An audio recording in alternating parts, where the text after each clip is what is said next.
The single biggest mistake that you could make when you're starting a business is only focusing on the business and failing to focus on how the business is going to fit in with everything else going on in your life. Today, myself and Darby are going to talk about our experiences running a business and give you some tips and ideas on how you can make sure your business doesn't blow up the rest of your life when you start your business. Stay tuned for that coming up. Welcome to Grassfed Life. I'm your host, Diego, D-I-E-G-O. In today's episode, Darby's back on the show. It's been a while since you've heard from him. It's been a busy summer for him. There's a lot that's been going on the farm and off the farm. So we're going to bring you up to speed in terms of what's going on his farm and how he's feeling about things this time of year.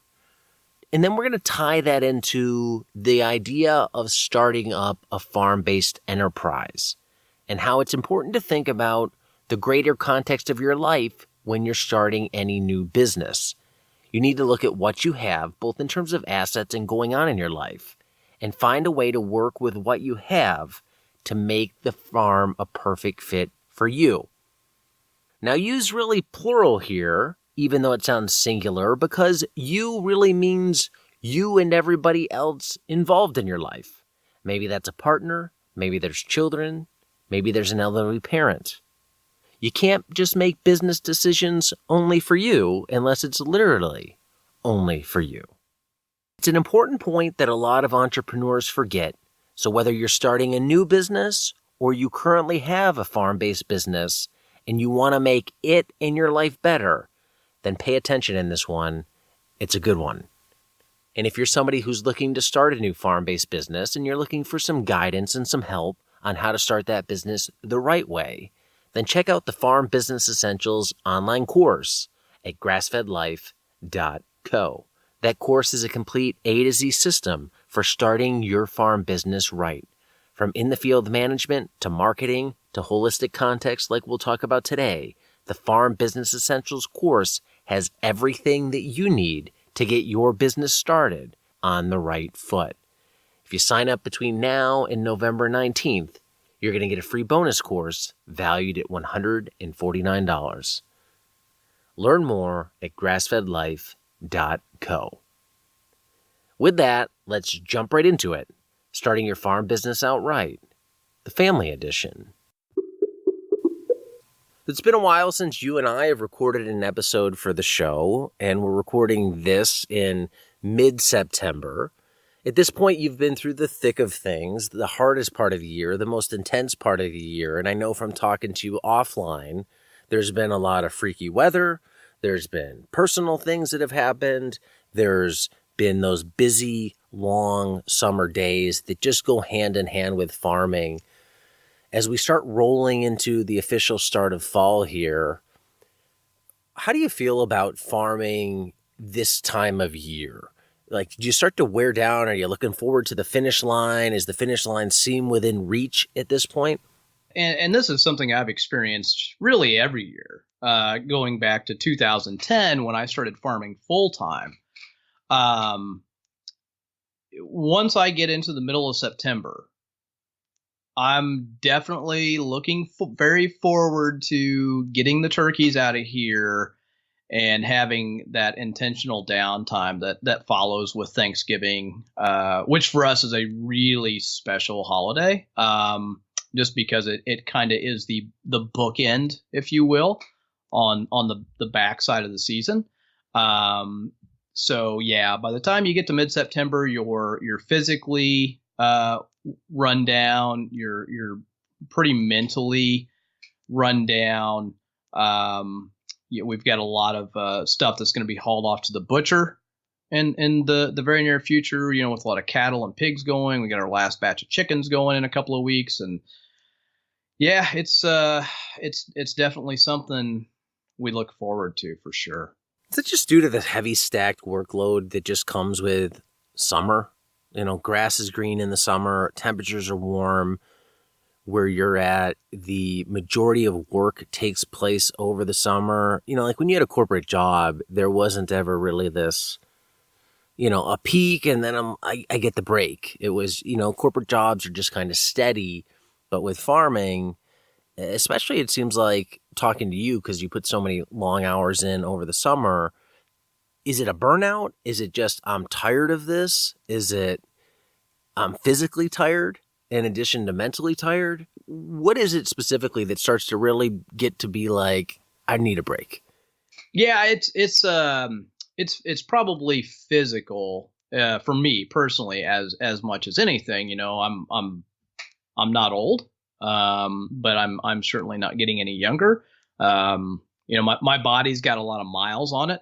I think anybody that's listened to the podcast for any duration probably remembers about a year and a half ago, I had a very, very significant back injury that basically, in May, which is about the worst month possible you can get hurt, maybe with the exception of August. That put me down for 2 weeks. And when I say it put me down, like I couldn't walk. And it's still a year and a half later, I'm still dealing with the ramifications of that. And I've got some long-term lingering, physical injuries from that. I've now developed degenerative arthritis in my low back. And that's something that's not going to go away. It's something that I can work to repair. I can make it better doing, a lot of, strengthening exercises and stretching and all these things to help. But I'm just like, I'm realizing that, now in my mid 40s, like you don't just bounce off the ground anymore from injury. So that's playing into this a little bit. It's been a pretty hot summer here. We've had about double the number of 90-degree plus days that we would typically expect in a summer season. And here in mid-September, like we're making hay this week. I'm going to be making hay next week. It's just that big final push to get everything ready for winter. And it's, you're a bit run down and you've got this big, huge load to kind of get over the peak, if you will. So there's a little bit of a mental aspect to it. Burnout, maybe a little bit. There's probably a little bit of that this time of year, particularly. I mean, anybody that's farming full time, like they probably get that, And I think thinking back to when I was farming part time, like the part time farming was like a mental lift. It was a mental break from that corporate job because I was, inside, stuck at a desk a lot, or, other people's problems became my problems. And so there was this all this mental stress, and then the physical work was released. Whereas now when you're doing it full time, you're out in the heat all the time and your body runs down like it, by the time you're heading into October, man, you're ready for a change. I mean, we've got some cooler weather coming in next week, which, as silly as that sounds, like that is going to make life so much easier just because we're going to have some nicer temperatures to work in. When you think about being physically, mentally stressed, a lot of times that brings upon decisions or thinking about how you want to change or how things should change. And sometimes those are irrational. And I think back to the spring when I was working on the course a lot, recording the podcasts and doing everything else I was doing. And I'm like, I feel myself starting to really burn out here. I have to instill some break and then reassess my future workload during that break to avoid this from happening again. And it was kind of grind it out till I got to that break, which everybody in the podcast saw happen. And I used that time to really think about where I came from in terms of workload, what that was like, and then the value of all that work that I was doing to try and say, what's going to stay, what's going to go, what needs to change, because I felt like something needed to change for me. When you go through these long summers, part of it is like, this is just what I have to do to make it happen. And there's not much you can change. Like, it's just part and parcel with being a full-time farm entrepreneur. But I'm sure there's different things that come up in your mind like, I don't know. I don't love this. Is this expendable? Could I change it up? How do you take the experience of the summer with as intense as it is, and then try and evaluate that or use that as your standard going forward to say, like, is this a fit for me now? Is this a fit for my life? Do I have to keep doing everything that I'm doing? It's one thing just to keep doing it and grinding through and getting stressed and burned out every year. It's another thing to go through those summers and then stop and say, what worked, what didn't? And that's going to change all the time because kids get older, you get older, the market changes, everything's changing. Yeah, there are a lot of dynamics at play here. And I think, thinking back to like probably about 2013, I had somebody else, another local farm ask recently, like, when did you start? And when did you feel like, okay, I'm in a rhythm, we're making money, this is going to work? And for me, that was really 2013.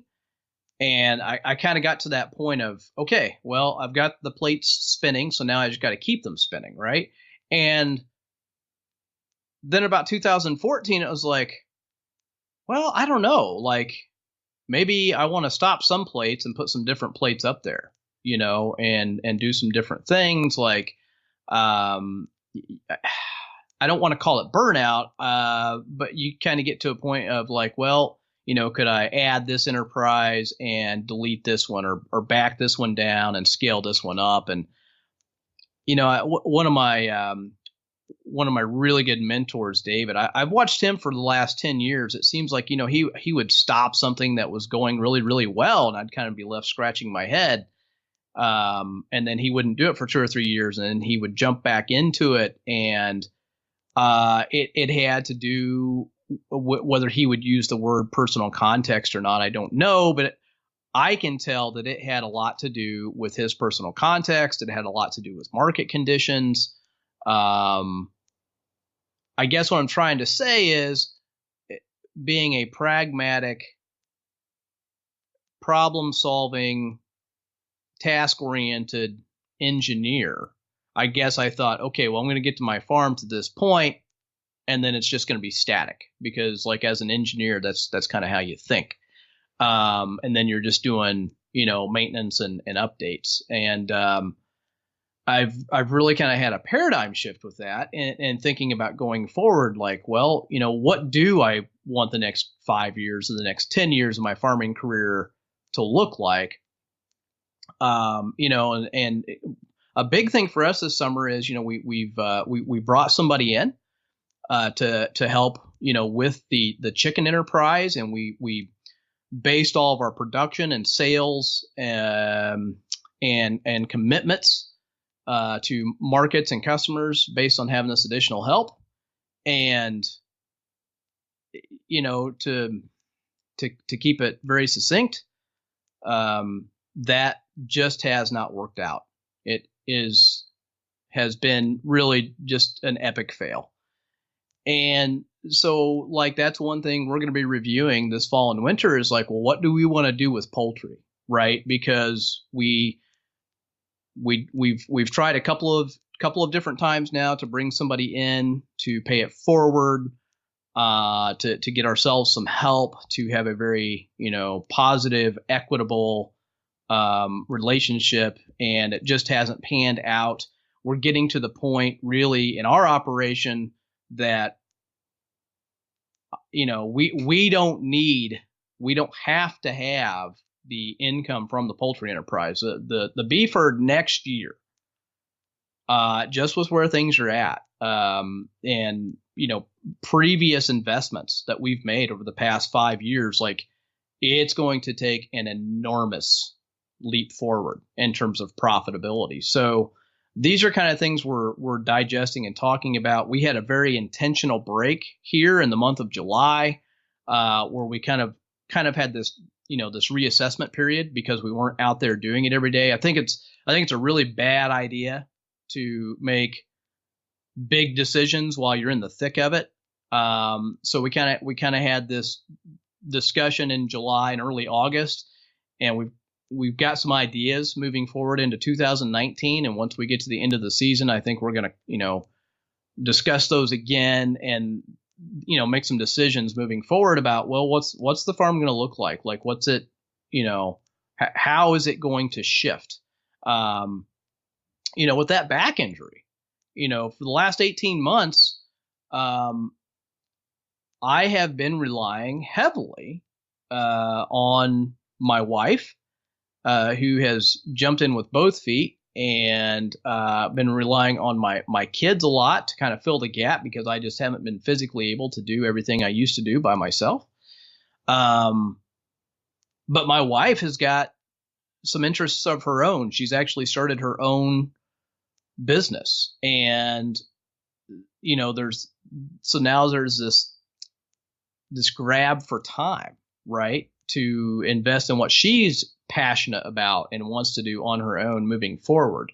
My kids are getting older, and while that means they're more physically able to help, what I'm finding is that when you've got kids that are high school, middle school age, and next year, even though my youngest is going to be in 8th grade, the co-op that he's in, he's required to start taking high school classes. Like, their workload has skyrocketed with their studies, and that's important. That's priority number one for them. So I'm not going to have as much help from them moving forward that I have over the last year and a half.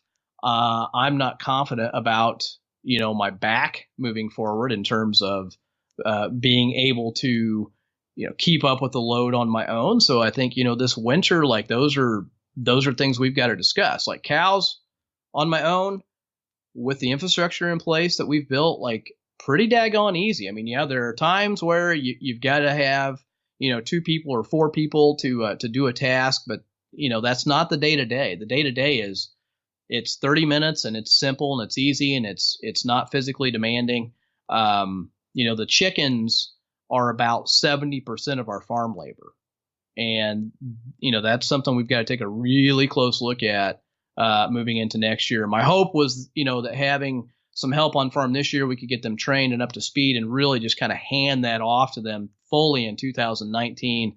And it's just not going to happen, and it's that's not good. It's not bad. It's just matter of fact, that's not going to happen. So, knowing all these things, you've got all these different dynamics, which these are all relevant to me, and only to me at this point in life, and in the life of our farm. And, this is why we talk so much on this podcast about context, because what works for me in my business, in my region, with my climate and my customer base and my marketing strategy, like, that's not going to work for anybody else, right? There's going to be some similarities there, but it's not going to be exact. And this context is continually changing, and it's really important, I think, to stay on top of that and be looking ahead into the future as the other parts of your life go into the future with you. It can be easy just to focus on the business as the market pushes your business to evolve or change. But then along the way, as your business grows through time, kids get older, you get older, your spouse gets older, interests change. You have to be aware of where all these things are headed. It can't just be we're riding the business track into the future, because the other tracks in your life may veer off and be going in very different directions. And you're at a point where you're 10 plus years into farming, and it's almost, I don't want to say a start over, but it's a retooling point of the farm, where it's, here's where I'm at. Here's the assets I have to work with. And that's all the infrastructure, all the reputation, everything you have on the farm. And then here's my life, physical problems, a wife that's looking to take on her passion, kids that are getting older, as you mentioned. How can I take what I have in terms of a business and all the assets under it and blend that in with the rest of life? And that ties into the topic of today. It's how not to totally screw up your life when starting a farm. And we can look at this through the lens of restarting a farm. So when you think about where life is at, the non-farming side of life, and where the business is at, how do you start to blend those in a situation that works for everybody? Because on one hand, you can just be diehard on the business and say, sorry, everybody, like this pays the bills. This has got to work. Come along, sit down, shut up, and this is the route we're going. But then that can only work so long before there's a lot of anger and resentment that builds up. So if you think about your situation, not much different than somebody starting out, how do you get everybody on board and start putting this together? Yeah, so it's funny you say that. The not hardcore, but the sit down. This is the direction we're headed. So just strap in. That was kind of the decision that my wife and I made about probably 6 years ago, when she really started to take a more active role in the farm with farmers markets and dealing with customers. And she'd been doing something. She would help me in a pinch physically. She would do some of the books and stuff like that. But she started to take a much more active role, and it was just kind of like, okay, well, this is our life. I'm going to go do a market and take a kid with me, and you're going to go do a market and take a kid with you. And then we'll have our one winter market and we'll switch on and off. And that's just kind of the path we've been on for the last few years. But, outside of my kids being busy, they've got some, extracurricular activities that they are involved in. And our oldest son, this past June, he traveled, call it 3 weeks out of June. Next year, our youngest son's going to be joining him, and they're both going to be traveling about 3 weeks. And one of those weeks, it's for us, it's about 1,000 miles away into Central Florida. So my wife's probably going to go with them. So I'm, starting to think ahead, okay, well, this is something that's important to them. I want to make it possible for them to go do this, because this is call it, not once in a lifetime, but it's like this, this 2 to 3 year period of their life where this is the only time that they get to go do this. And I have to balance that out with everything else that's going on here, and that's a big part of this decision moving forward. I'm at the point with the business, so we've got all these assets, we've got the reputation, we've got markets. So if I'm going to have less help from them, and this is what we're really going to be wrestling with this winter, is okay, we can go one of two ways. I can ramp up my business to justify hiring somebody on more of a full-time basis for production, but then I've got to go out and obviously sell all that stuff to make that tick. Or I can, back certain aspects of the farm down to a point where, just myself can handle 80, 90% of the workload like I used to do. So that's kind of the fork in the road we're at. And then on the business side, I've got to decide, okay, well, is it the right climate to do that for this business in our region right now? And that's the big thing I'm really chewing on, and kind of my inkling at this point is this is not the right time. 7-8 years ago, that was the right time. Now I just don't get the sense that it is. We've got a lot of shifts coming that are outside of our control. There's a good chance that our main summer farmers market next year is going to be forced to move because the location we've been at since really the market started 15 years ago is not going to be available any longer. Leadership at another market is completely changed. There's a lot more competition now. There's a lot more people doing this. So you run into more competitors out there, which at the end of the day, I think is a good thing, because I want to see more people doing this. I mean, we're not going to break away from the big vertically integrated machine that is, conventional production farming if we don't have more people doing this, either part-time or full-time. So ultimately, I think that's a good thing, but that may mean that I, have to, as you said, retool my business to meet all these things, not just my personal wants and desires, but the wants and desires of my wife professionally, my kids personally. There's a lot of stuff that goes into this, and it's something you really have to be careful with. And this is something we've been having very open, frank conversations with our kids about, to see, like, what are you willing to do? What are you willing to commit to?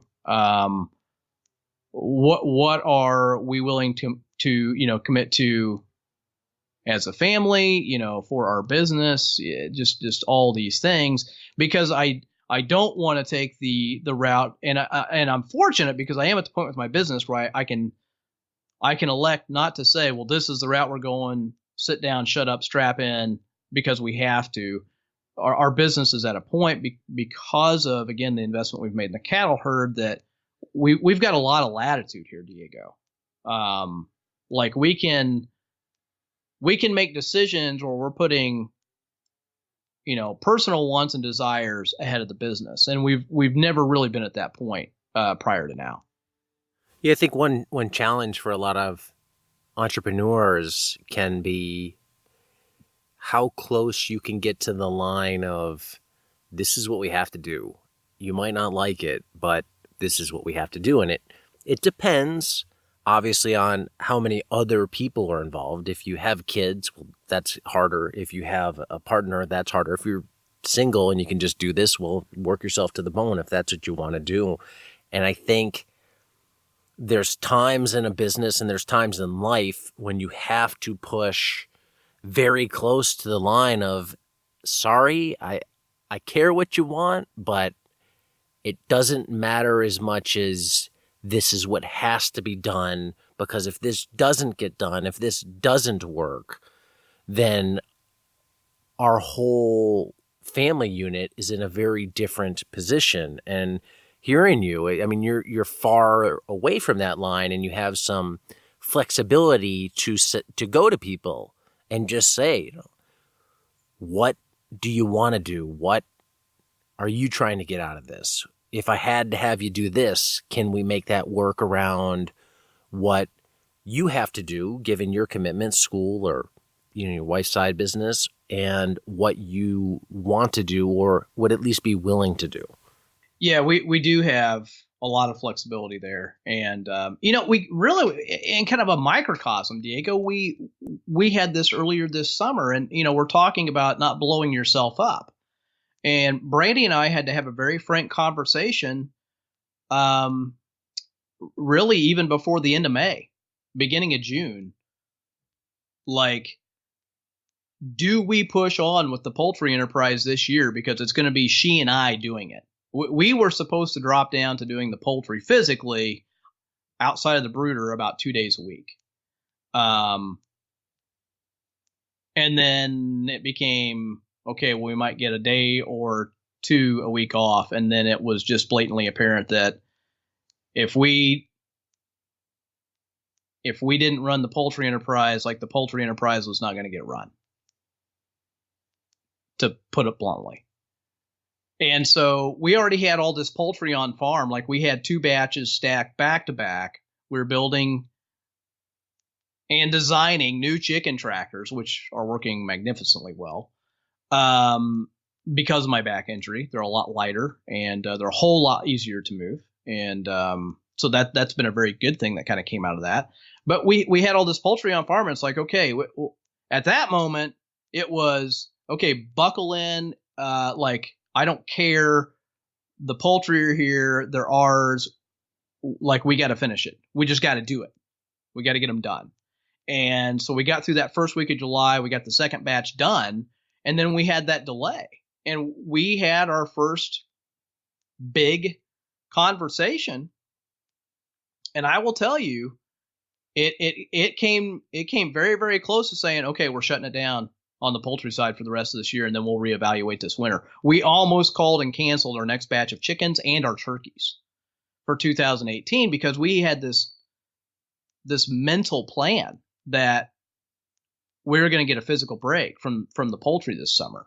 And we had planned in a whole bunch of other things. Was that almost shut down more due to you realizing the burden it was now going to put on everybody else, or the burden you were going to have to take on? In other words, if you were just operating as an individual, could you have just said, hey, I'll grind this out for the rest of the year, versus you're not acting as just a straight individual, you're going to have somebody else participate, and you feel some level of guilt of saying, well, here's what we were going to have. Sorry, not going to happen. It was kind of twofold. There was some guilt there, knowing that moving forward, I was going to have a bigger commitment out of my family. Our oldest son, Ethan's actually been staying behind on Saturday. He's not going to the farmer's market, which, the kid's been going to the farmer's market every Saturday in the summer for like the last 5 or 6 years. So it's kind of like this cultural habit for him now. And he actually kind of misses it a little bit, but he's been staying behind on Saturday mornings because we didn't line up any other help for Saturday mornings, which I've talked about in previous podcasts. Like, we go do 2 markets on Saturday. There is no one here. So we've had, 3 different individuals over the past 5 years that have been our part-time help on Saturdays to come over and do the base level minimum animal care required. Well, we didn't line them up last winter to do that. Well, they were all busy. They didn't have any availability other than like, okay, well, we can spell you a week here. Because like when, Ethan was traveling in June, he was gone 3 Saturdays. We had to find some help there, and we made it through. But there was definitely this guilt of, okay, well, we brought this person in and it was mostly my idea and my decision and my choice, and it didn't work. And now I'm asking you to pick up their slack. So there's definitely guilt. It was probably, as much as anything, for all of us, a big mental curveball of, well, we were supposed to only be doing this 2 days a week, and now here we are doing it 7 days a week. We're coming home, on Saturday afternoon and doing stuff that, Ethan can't do on his own, because it's kind of a 2-person gig, or it's a gig where, an adult is really involved, like, using the tractor to move something, which, he's really not comfortable doing yet. And so it's okay. So let's get up at 4:30, and then we're going to invest 9 hours into a farmer's market, and then we're going to come home and go back to work. And it just really pissed us off mentally. I'll say selfishly. But at the end of the day, it's your business, and you got to go do it. Like, we made commitments to customers. It's not their fault that this person didn't work out. And that was kind of ultimately the decision we made to go ahead and do the turkeys and the chickens this fall. Plus, we had already kind of planned for that income, to do some things, to invest, in some additional infrastructure and equipment, purchases we made in, the past few months. So it was kind of this, it's going to be like really uber unbearably tight financially if we don't have that income, headed into the end of the year, especially that big lump sum of money coming in from the turkeys in the middle of November that was earmarked to make some payments on this equipment. So ultimately we decided, you know what, we're going to go ahead and push through and do it. But it was a decision that, like, the 4 of us came to that decision, because I could have very easily shut it down. There are ways to fill the income gap outside of the farm if need be. But ultimately we decided to go ahead and do it. And I'm glad it was a decision we made as a family, because we all signed on. We all agreed. There was no coercion. It was an organic, yes, I will do this, so that we didn't blow ourselves up as a family, right? But I will tell you, one thing we did, and this has been key for us mentally, because this is a big deal. I'm trying to be, gracious here and saying this whole thing didn't work out. So moving forward, once we made that decision that yes, we're doing the second batch of chickens, yes, we're doing the turkeys, like we all need a break, you know. I'm going into this winter, I'm going to be pushing 2 years since I've had a legit vacation. We found and booked a villa to rent for like a week and a half in Central Florida, and we've got a big trip planned. We've been shoving money into a savings account on a weekly basis, tracking that like, okay, guys, you know what? The villa's paid for. Okay, well, our food and fuel budget, that's now paid for. Our eating out money while we're down there, that's now paid for. And, now we're saving for the next thing, for theme parks. And that's been a big motivator.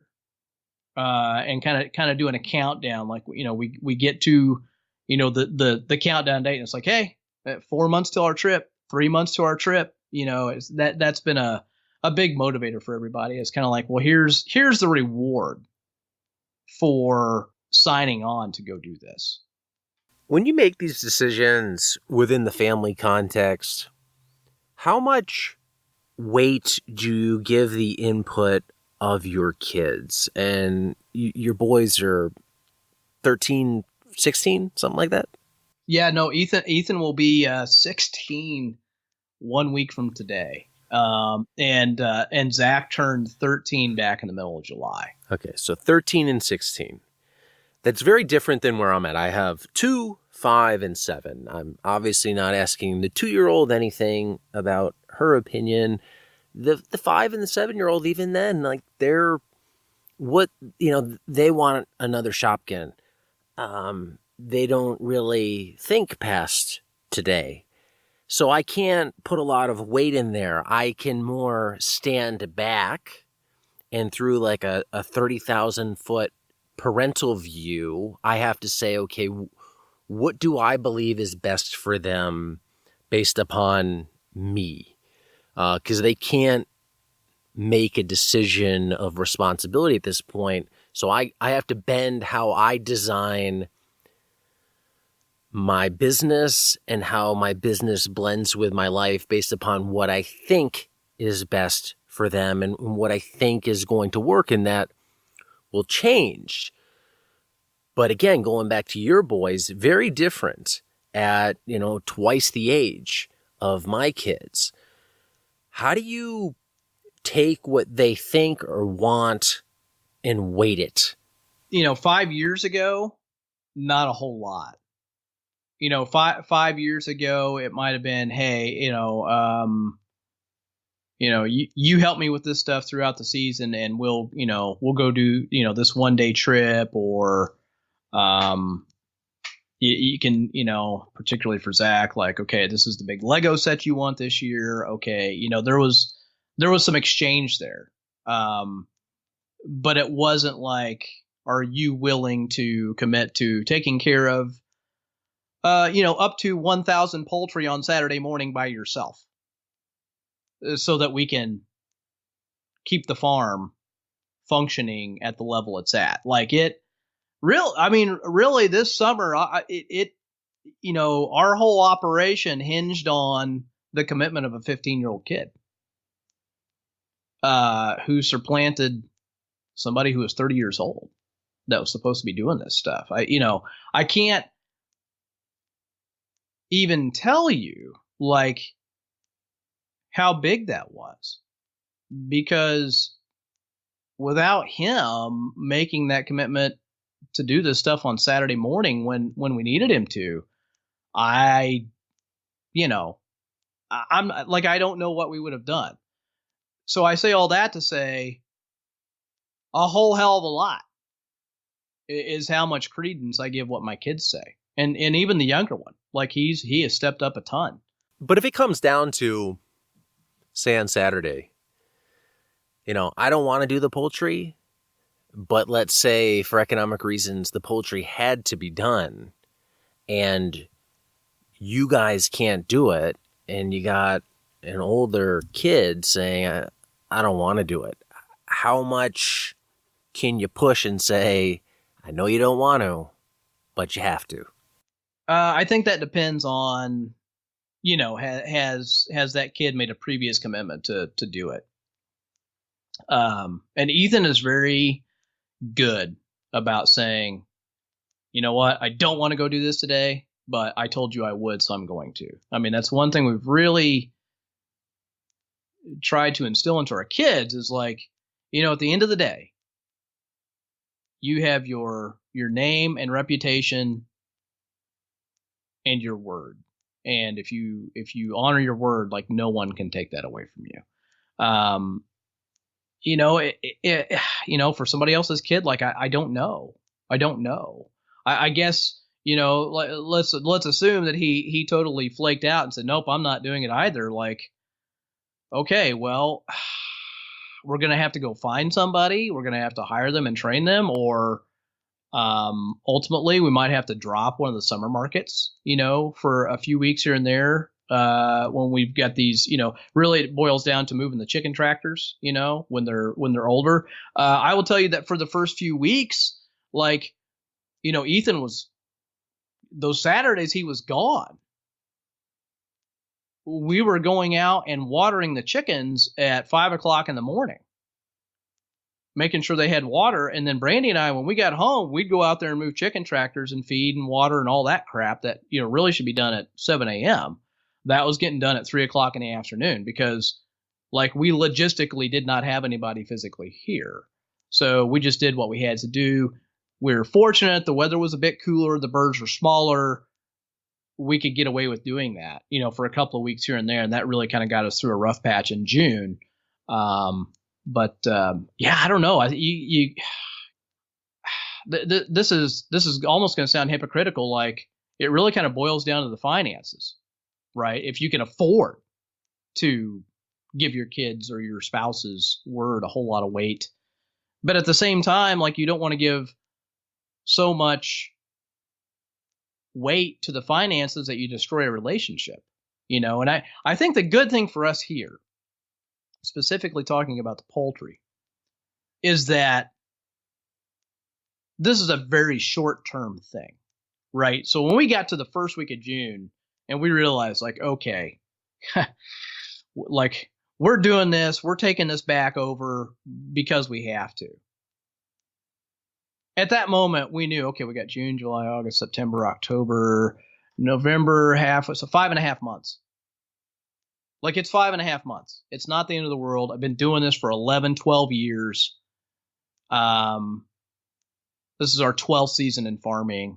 Like, that's just not that overwhelming because we've got a lot of experience and mileage that says you can do this, right? You're mentally hardened. You can go do it. It's not like we were making some 5-year commitment, right? We're making a 5-month commitment.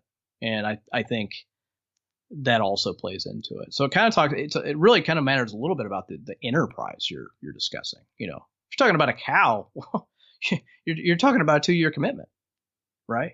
So it really can kind of alter things. Yeah, I think the best advice I can give here is you have to be honest and I think explain it to people, the situation as you see it, as it really is. And that includes you disclosing if you screwed up. Hey, I flubbed up here. As a result, here's the situation we're in. This is temporary, but in order to get out of it, we have to do this. I realize this is not optimal. I realize this is not what you want to do, but I really need help here. And I think approaching it that way is the best you can do to make lemonade out of the lemons that life can sometimes deal you or business can sometimes deal you. And this subject of talking about kids and involving them ties into holistic context, which is a big part of the Farm Business Essentials course, which is now live again. So check it out at farmbusinessessentials.com.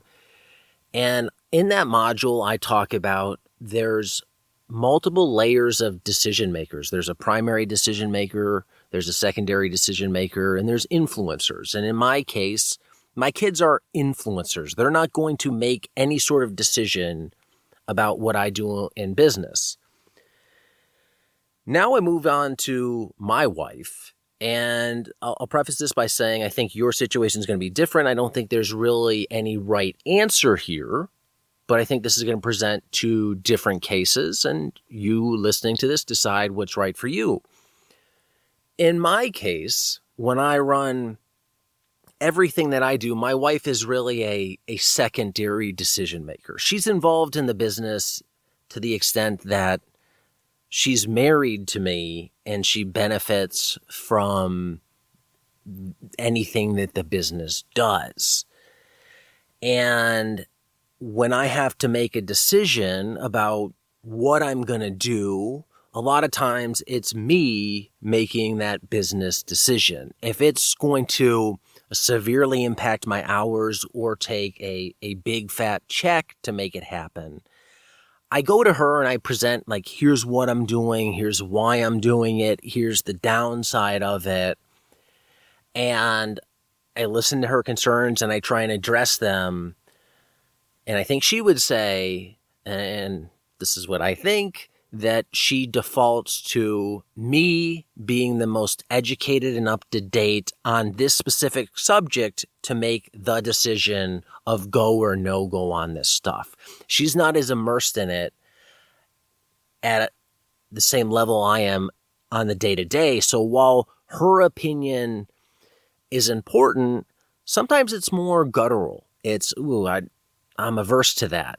Or that's a big check. I'm a little scared. And then I try and walk her through that. Similarly, I mean, it's kind of flipped on the child raising side of, if there's things like that are critically important, and I don't want to downplay this at all. I think it's equally as important what she does as what I do. Like I can run the business because she does a lot to enable our 3 kids to develop and grow and stay alive and have a good life. So when she has to make decisions on that side, a lot of times I am deferring to her in her best opinion because she's more immersed in that world on a day-to-day basis than I am. And we both cross over, but we're more focused and specialized on different sides. And that's what works for us now, based on our personalities, based on our interests, and based upon how the kids are in terms of age. You know, if they were older, I think things could be different because my wife could kind of back off a little bit where she's not having to make decisions for really 4 people every day, her and the 3 kids. When you look at the business that you have as a farm, how do you see Brandy? She's been on the show before. She's talked about her experiences with the farm. Is she making equal decisions with you, or is she more, you come to her with a branded decision or a conclusion and she's weighing in on it? And again, there's no right or wrong. It's just that's what works for you based upon where things are at. I think a lot of times I'll go to her with my thought process on something and bounce it off of her. And if she's most of the time at this point, because she is so involved, she's like, yeah, no, I've been thinking the same thing. And I think that's what we need to do. I mean, that's probably, that's probably 4 out of 5 conversations. That 5th one, if she's like, I don't know, well, then I paused and we will like reevaluate, we'll really talk through the whole situation, whatever the situation is, whatever that decision is. And it might be, do we sell some more bulk beef because it'd be really nice to have a little bit of extra, cash flow coming in this fall to a big one this summer. We talked about making the investment into a physical building, a barn, if you will, to store the hay in, to store equipment. We've got flatbed trailer, livestock trailer, some haying equipment, different implements for the tractor itself, RTV, lawnmowers, chainsaws. We've got all this stuff. and we don't have a great place to put it all. I mean, it's all stored, but it'd be nice to have it centralized. And that was a big financial decision, and it really, was a big conversation we had to have. And she was pretty adamant about, yeah, I'd like to have that too, but I'm not comfortable, making another $30,000+ commitment right now. And I was kind of leaning towards doing it. And after we talked through it, I saw it her way. So I don't know. I'd say at this point, it's probably 55% me and 45% her when it comes down to decisions.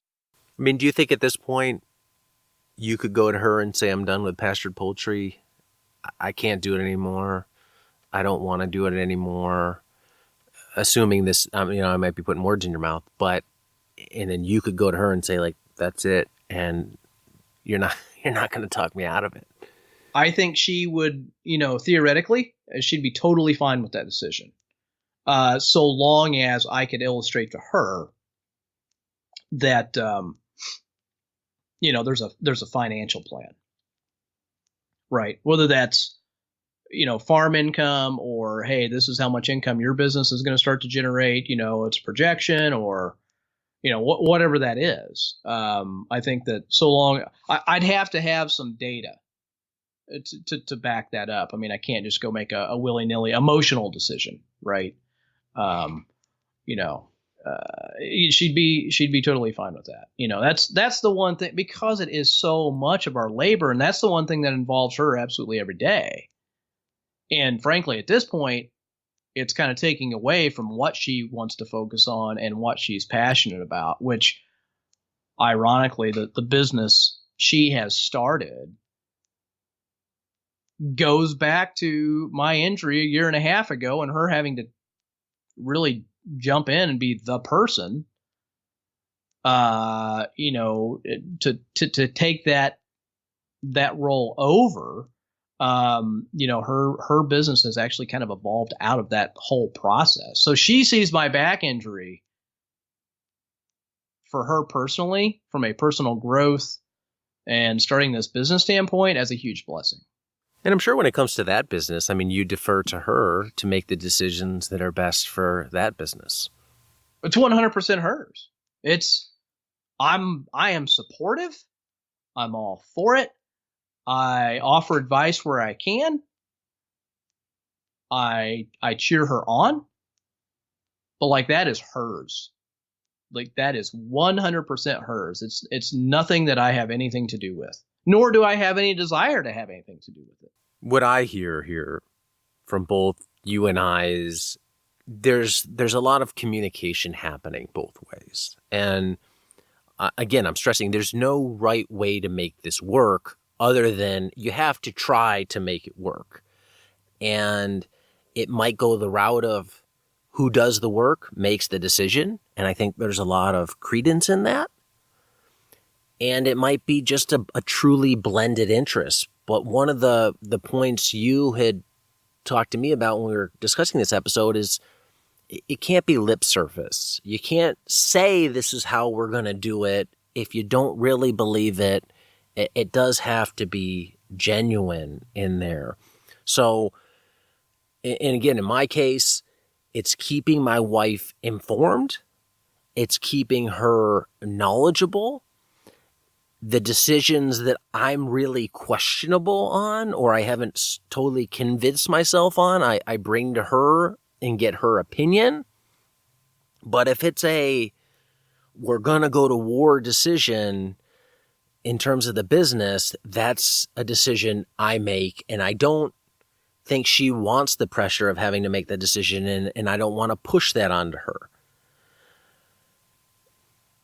But I want her to be comfortable. I don't want her to ever feel like things she doesn't know what's going on or have the wrong picture. And I've been there. This has been an evolution a lot. When I was doing the conference, I thought I did a good job of keeping her informed, but I didn't. And as a result, she had this picture of how things were or was, and it was very different than how it actually was in reality. And when the image in her mind came and met the image in reality, it was a clash of words, and there was major shock waves for that. And that's something I've really strove to avoid ever since. And I can tell you the best thing I ever did, like when I started PaperPod, is I just went to her almost like I was presenting to an investor on Shark Tank of, here's what I want to do. Here's the numbers. Here's everything that's involved. This is where I'm going to do it. This is how long it's going to take. And if it works out, here's how it might look. If it doesn't work out, here's how it looks. But this can lead us to a better place as a family unit. And she expressed her feelings on it, and, we went forward with it.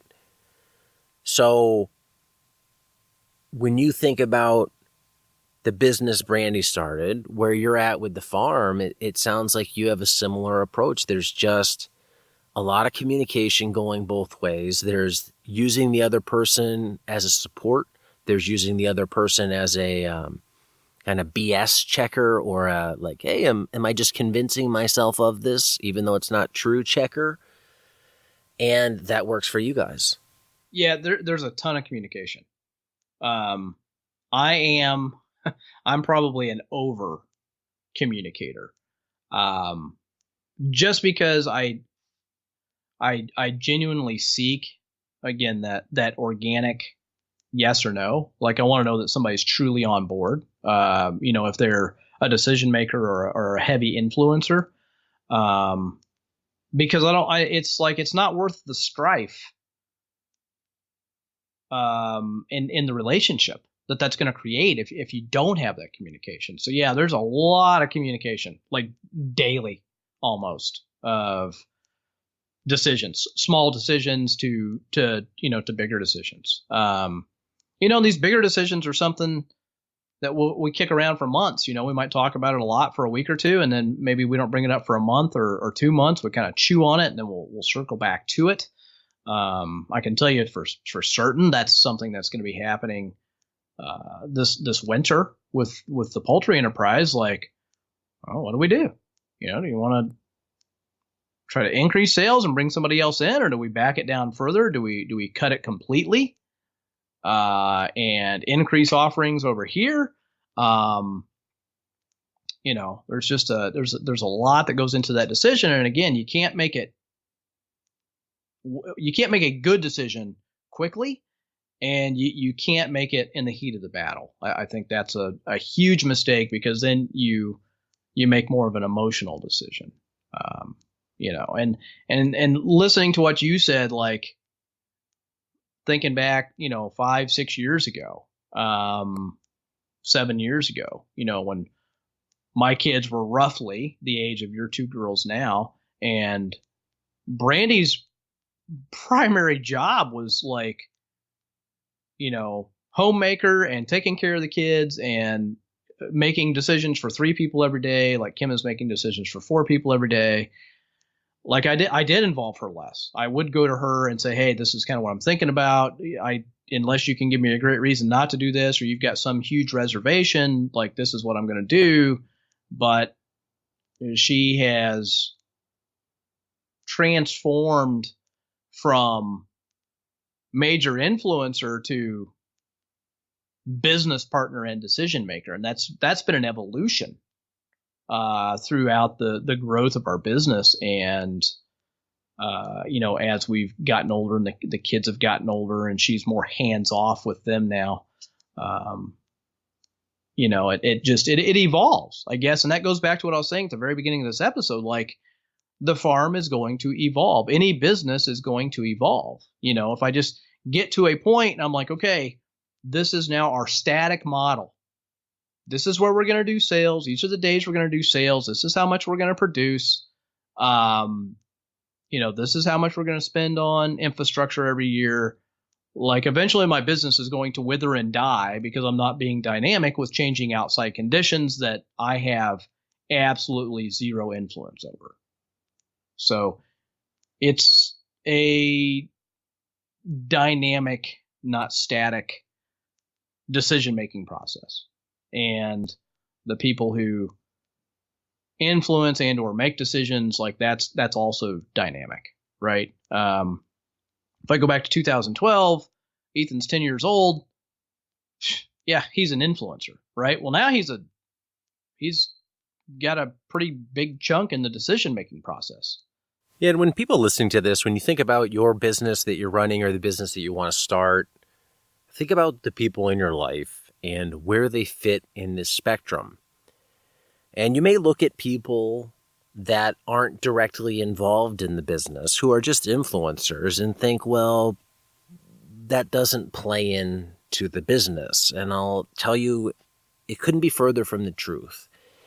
If you want to stay married, if you want to have your kids grow up where they don't resent you, where they have a supportive environment, then if it's not you doing that because you have to run the business a lot of the time, then it's somebody else in your life. And that person deserves a lot of credit for making the business work, because you can't just say, well, I was successful running the business while my wife or my husband or whoever it was raised the kids, because the kids had to be raised. It had to happen so you could raise the business. You can't just ship them off. Well, you can ship them off, but I think a lot of people listening to this don't want to ship them off. So I look at my wife's role as equal to mine in terms of enabling the business. What she does on a day-to-day basis is low percentage involved in the business, but it enables me to be 100% focused on the business for the preset time that I said I'm going to work. I can work and not have any nervousness or regrets or ill will about spending time away from them, because I know she's got it on lock. And I think she cares about what I want to do. She supports what I want to do. And that means I want to pay that back by making this work for her, both in terms of succeeding in the business and making the business blend with our life. And that means coming over and also meeting her on her side of things and giving her breaks where I can, even if that means like there's stuff I got to do for the business. If it's not I have to do it right now, then there's a lot of times where it's like, well, I need to get this thing done, but you need a break. I'm going to give you a break, because otherwise that's just going to boil over and hurt the business longer. It's going to hurt the relationship, which is more important. So I think the best thing you can have is a partner that's at least interested in your business or curious about it. And it's when they're totally aloof and they're like, yeah, go do your thing, that I think it can be really easy for you to go do your thing if they're not asking, if they're not checking, and you just put your nose to the grindstone and barrel ahead, and then you forget the rest of life in the process of just working and working and working. And then you wake up one day and you may still be married, but you could be distant. You may still have kids that live with you, but they could be distant. So find something, some sort of relationship that works. Don't forget to check in with the other person. Don't forget to keep the other person informed, and go onto their turf more than you feel like you need to, because you're probably not doing it as much as you should anyway. And give them a break. Do things with them. It's not all about us. And I know a lot of entrepreneurs are just so self-driven and motivated that you think success means more work, or to get to success, it means more work doing more.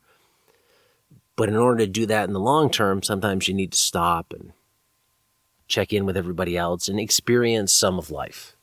One of the big reasons for a lot of people, and I know for me personally, like, it really was kind of twofold. One, I was burned out on engineering, particularly the sphere of engineering that I was in. And like, I wanted to spend more time with my family. I wanted to be around as my kids grew up. We'd made the decision to homeschool. So like there was a big motivation for me there to have a home-based self-employed business, which, we had access to the ground here if we wanted to lease it back from our family. So that's what we chose to do, and that's one of the big reasons we become self-employed is to be able to spend more time with our families, and I am with my family basically, almost, all day, every day. Like we see each other multiple times throughout the day. We eat dinner together every day. We oftentimes will eat lunch together. That's a big benefit. But if your business is, offensive to them, or you're not making time to hang out with them, if you're not being intentional, like it can do just the opposite. And so I think you really got to be careful there. It's yes, one of the reasons we're self-employed is that, okay, so my wife needs a break. Okay, you need me to take the kids to this activity today so you can do whatever. Like, okay, I can hit the pause button. Nothing's going to die. Nothing's going to explode. Yeah, I had some stuff I was going to do, but like it can wait. And I can step in because I've got that flexibility. Like it's my business. I am the main decision maker. I can go do this thing for 3 hours. So a lot of benefits there. If everybody's on board, you have the conversations you need to have, and you're all pulling in the same direction. That's it. Entrepreneurship can give you a great lifestyle. It gives your family so many options and so much potential freedom, but it's very difficult to manage. It's much harder to be an entrepreneur and have a family than it is to be a 9-to-5 worker and have a family. I've done both. And the great thing about being 9-to-5 is you outsource a lot of the headache, the worry, the 24/7 stress to whoever owns or runs the company. You just show up, do what you got to do, and basically all is good. When you have your own business, it's hard to do that. As much as like I like to talk about, hey, compartmentalize thoughts and take breaks, it can be hard to totally shut down when you need to shut down. And that's why I think to succeed at this lifestyle, which can be so great, as an entrepreneur, you need to have a plan. You need to have a business plan to make your business work. And you need to have a plan for life to make sure that life works in parallel with the business. If you don't have both, then the business won't work. I've talked about this before. I talked about it in the presentation, that there's been so many people I've interviewed in past podcasts that were married when I interviewed them, and they aren't married now. And that's not to say that a plan would have prevented any sort of damage, but communication's always going to be better than non-communication. And everything I talk about when it comes time to planning around business and life is there's going to be a lot of communication involved. That's why we have a whole module in the course on holistic context. It's one of the only courses out there in business, not just farm business, but in business that brings the life side into things because it's so important. You've heard how it's affected Darby. You've heard how it's affected me in this episode. So think about this, whether you're in the Farm Business Essentials course or not, of how you are blending life and everybody in your life with your business that you're running, or how you're going to do it if you want to start a business. Yeah, and I guess, Diego, I would just add, like, the big drive for me with Grassfed Life as a whole, whether that's the Facebook page, the YouTube channel, the podcast, or, the courses that we're producing, is like, we are trying to help you make farming a reality because we believe in the mission of healing the environment, of clean food. We believe in being self-employed, and like we want to equip you, whether it's through all the free resources we provide or the paid resources, to be successful. And at the end of the day, you can only be successful if we can help you avoid the big landmines that will blow you up. And that's really what we're about at the end of the day. Providing you tools, yes, but helping you navigate what is an absolute minefield in farming, in being self-employed, in business, in all this contextual stuff with your family, your relationships. Because at the end of the day, these people, Diego, that you've talked with in the past that are now divorced and not farming, like would a plan, have prevented all that? Probably not. But a plan might have salvaged their relationships if they would have known when to change the farm, stop the farm, scale back the farm, whatever it was. Like it may have salvaged the relationship. And I think that in and of itself, I mean, it's really hard to put a price on that. You really can't put a price on relationships. And if you want to put a price on it, if a course helps you avoid that, it's a whole heck of a lot cheaper than a divorce lawyer, right? And all the stress and time that goes into that. So something to think about as you're heading out and starting your own business or expanding your own business in the farming space. If you don't have a business, you should have a life plan when you get married. And I wish somebody had talked about this or beat this into my head. They should have a template on the back of your marriage certificate so you can fill it out. But I think people you get the ring, you do the kiss, we're married, we'll figure it out. And it's not that simple. So planning, communication, I think it all helps. There you have it, starting your farm business outright, the family edition.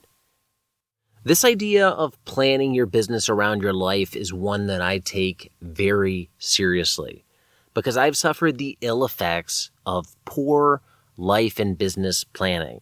My earlier businesses didn't integrate with my life very well, and as a result, it wasn't happy wife, happy life. It was a scary situation, it was a sad situation, and it left me really depressed. But despite some bad decisions and some mistakes, I weathered through it, I moved on, and I'm here today in a much better place, and I'm sharing with you a lot of the lessons that I learned in the process. Lessons that I want you to use to make your life and your business better. A good portion of the content that I cover in the Farm Business Essentials workshop is built off of these lessons. Modules like Whole Life Context are geared at helping you make sure your life and your business can work together harmoniously and not be at odds.